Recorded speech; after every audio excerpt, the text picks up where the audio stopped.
Recipe టేబుల్‌కు స్వాగతం. ఈరోజు masala fish fry, masala చేపల వేపుడు ఎలాగో చూద్దాం.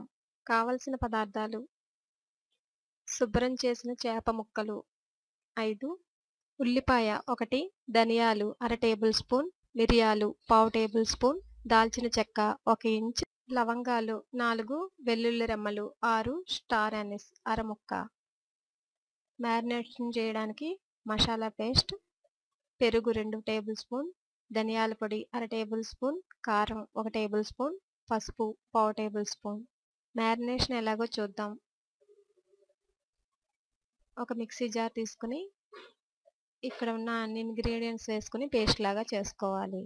ఈ పేస్ట్ని ఒక ప్లేట్లోకి తీసుకుని పసుపు, కారం, ధనియాల పొడి, పెరుగు, తగినంత ఉప్పు వేసుకుని ఈ మొత్తం మిశ్రమాన్ని అంతటిని బాగా కలుపుకోవాలి.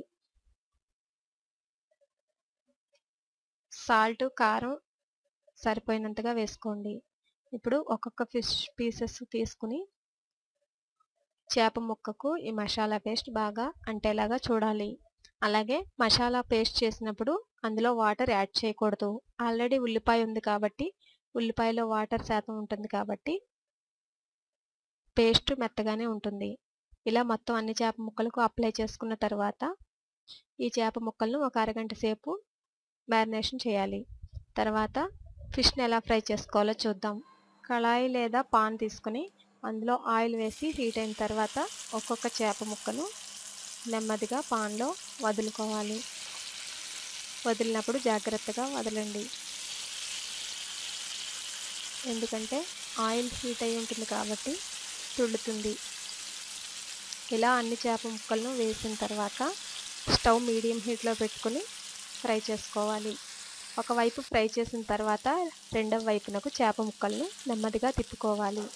తిప్పినప్పుడు 2 గరిటెలతో తిప్పుకోవడం వలన చేప ముక్కలు విరిగిపోకుండా ఉంటాయి. ఇలా ఒకవైపు ఫ్రై అయిన తర్వాత రెండవ వైపుకు తిప్పుకుంటే రెండవ వైపును కూడా చేప ముక్కలు ఫ్రై అవుతాయి. స్టవ్ మీడియం హీట్లో కానీ లేదా లో ఫ్లేమ్లో కానీ పెట్టుకోండి. హైలో అయితే కలర్ మారుతుంది కానీ చేప ముక్కలు ఫ్రై అవ్వవు.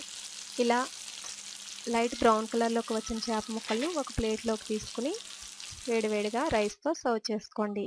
అంతే, రుచికరమైన చేప ముక్కలను ఆనియన్ రింగ్స్తో సర్వ్ చేసుకుంటే చాలా టేస్టీగా ఉంటాయి. మరిన్ని రుచుల కోసం రెసిపీ టేబుల్ను సబ్స్క్రైబ్ కాగలరు.